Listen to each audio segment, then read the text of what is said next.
Selamat pagi pemirsa, apa kabar Anda hari ini? Senang sekali kami dapat menjumpai Anda dalam berita Papua hari ini. Saya Yuni Rumbaran beserta tim redaksi telah menyiapkan sejumlah berita menarik dan aktual untuk Anda. Berikut 3 berita utama. Berunjuk rasa di kantor KPU Merauke, ratusan pemuda suku Marin minta KPU batalkan calon bupati dari suku lain. Edarkan sabu-sabu penjual sate diringkus polisi.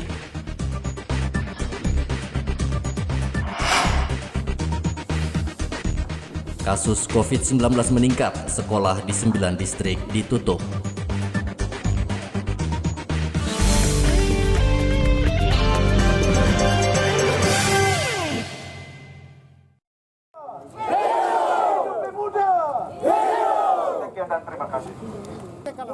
Ratusan pemuda suku Marin Merauke berunjuk rasa ke kantor KPUD menuntut KPU tidak meloloskan calon bupati dari suku lain. Unjuk rasa diawali dengan berjalan kaki sejauh 5 km dari lingkaran Brawijaya ke kantor KPUD Merauke. Setibanya di halaman kantor KPU, pendemo langsung berorasi meminta KPU membatalkan seluruh calon bupati dan wakil bupati yang bukan berasal dari Merauke. Tapi inilah kakak perempuan yang kami minta adalah bagaimana segera duduk dengan DPRD dan juga pemerintah menyurati kepada Presiden Republik Indonesia.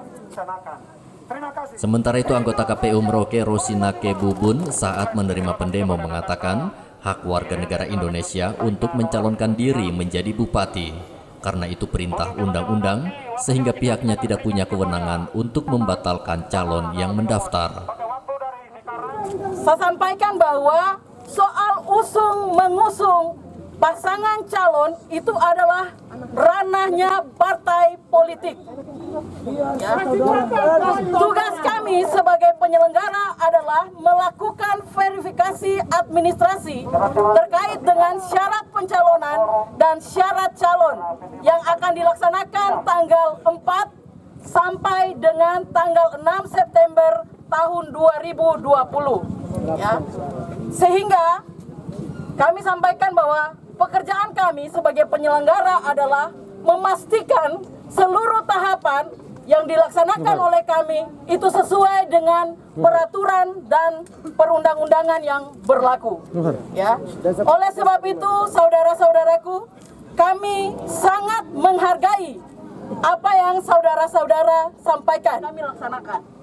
Ya. Tak puas dengan jawaban KPU, demonstran melanjutkan aksinya ke kantor Bupati Merauke. Aksi ini mendapat pengawalan ketat kepolisian. Merauke masuk dalam 11 daerah di Papua yang akan melaksanakan pilkada serentak pada 9 Desember mendatang. Muhammad Ridwan melaporkan dari Merauke, Papua.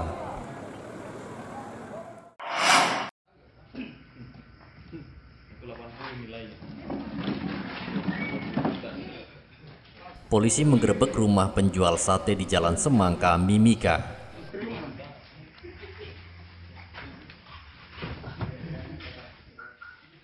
Polisi menemukan 40 gram sabu-sabu siap edar yang dikemas dalam 7 paket di rumah AR.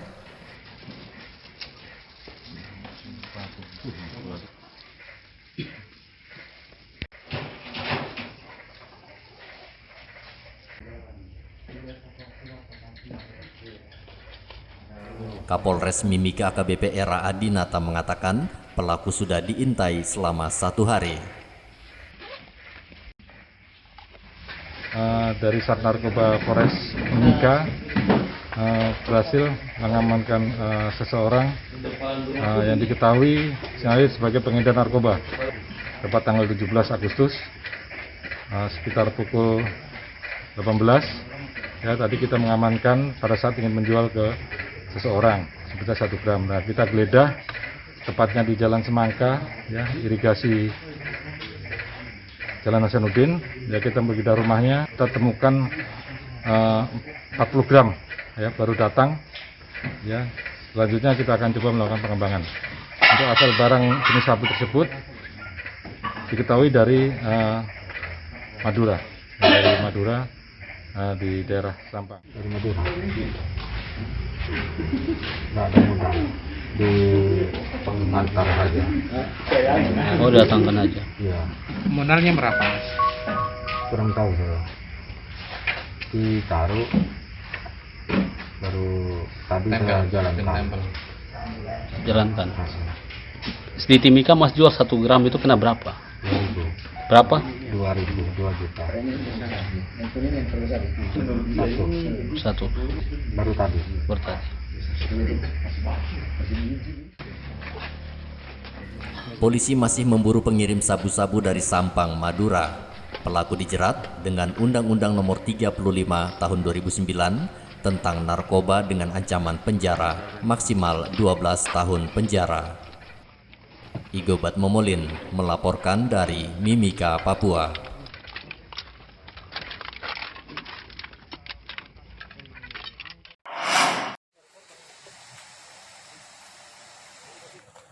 Pengusutan kematian Henry Jovinski memasuki babak baru. Polda Papua menduga kematian staf KPU Kabupaten Yaukimo direncanakan dengan matang. Kapolda Papua mengatakan penyidik menemukan sejumlah hal menarik dalam kasus Henry. Karena saat kejadian hanya korban yang dianiaya sementara rekannya tidak disentuh oleh pelaku. Ini Papa Kesya nih. Kan bahwa saat ini kita sudah mempunyai hasil penyelidikan bersama, kita sudah memiliki data tentang dugaan pelakunya, dan saat ini sedang sinergi antara satuan tugas kita di sana dengan para tokoh-tokoh di sana untuk bagaimana agar bisa menangkap yang bersangkutan, tapi tidak menimbulkan masalah lain di sekitar perkampungan dan wilayah selatan di sana. Ya. Tentu itu menarik karena korban ini adalah seorang pemegang data tentang daftar tetap dan daftar sementara pemilu kada di Yaukimo, di KPUD Yaukimo. Ini bagi kami itu adalah sesuatu pertanyaan yang menarik. Kenapa dia saja yang dieksekusi? Kenapa tidak bersama dengan temannya? Dan itu pertanyaan yang kemudian menjadikan alibi bagi kami untuk kami dalami. Nah, saat ini yang memimpin di sana Pak Damsat Brimob dengan Dirkrim dan kami tugaskan juga Wadir Intel yang mantan Kapolres Yaukimo. Hasil laporan mereka sudah cukup baik perkembangannya. Mudah-mudahan itu bisa kita tangkap dan kita bisa ungkap dengan gali latar belakang penyebab kematian yang bersangkutan. Ini Bapak Kesya nih. Kapolda juga menyebut saat ini telah menurunkan tim ke Yaukimo untuk melakukan penyelidikan lebih dalam terkait kasus tersebut. Bahkan pelaku pembunuhan sudah diketahui polisi. Henry Jovinski menjadi korban pembunuhan sadis kelompok separatis dengan sejumlah luka tusukan di bagian tubuhnya Selasa pekan lalu di Jalan Gunung Dekai, Yaukimo. Hendra melaporkan dari Kota Jayapura, Papua.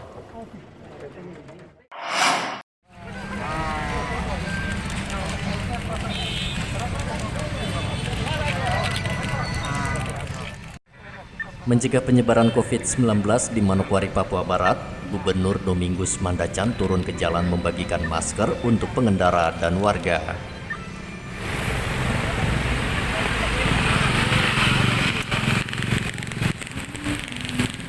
Pembagian masker untuk pengendara dan warga digelar di Jalan Wosi, Manokwari. Ratusan pengendara yang tidak pakai masker dihentikan Gubernur. Selain mendapat masker, pengendara diimbau untuk patuh pada instruksi Gubernur. Warga senang karena pemimpin daerah peduli dengan COVID-19 sehingga terus mengingatkan warga untuk pakai masker. Kami masyarakat Kita pakai masker ya untuk mencegah COVID ya. Untuk bersama-sama memakai masker, kalau bisa jangan hanya disimpan di rumah, kalau bisa dipakai untuk memutus mata rantai penyebaran COVID yang ada. Harapkan gerakan bersama pakai masker gebrak ini mempunyai kekuatan yang kuat dan luar biasa, mampu menggerakkan seluruh lapisan elemen masyarakat untuk memakai masker dalam rangka penyesuaian perilaku sehari-hari setiap orang pada masa pandemi COVID-19 untuk mencegah risiko terinfeksi COVID-19. Selain gubernur, ketua penggerak PKK Papua Barat juga ikut membagikan masker bagi warga Manokwari dan pengendara. Data per 18 Agustus, kasus COVID-19 di Papua Barat berjumlah 605 orang, pasien sembuh 451 orang, dan dirawat 147 pasien. Edi Musahidin melaporkan dari Manokwari, Papua Barat.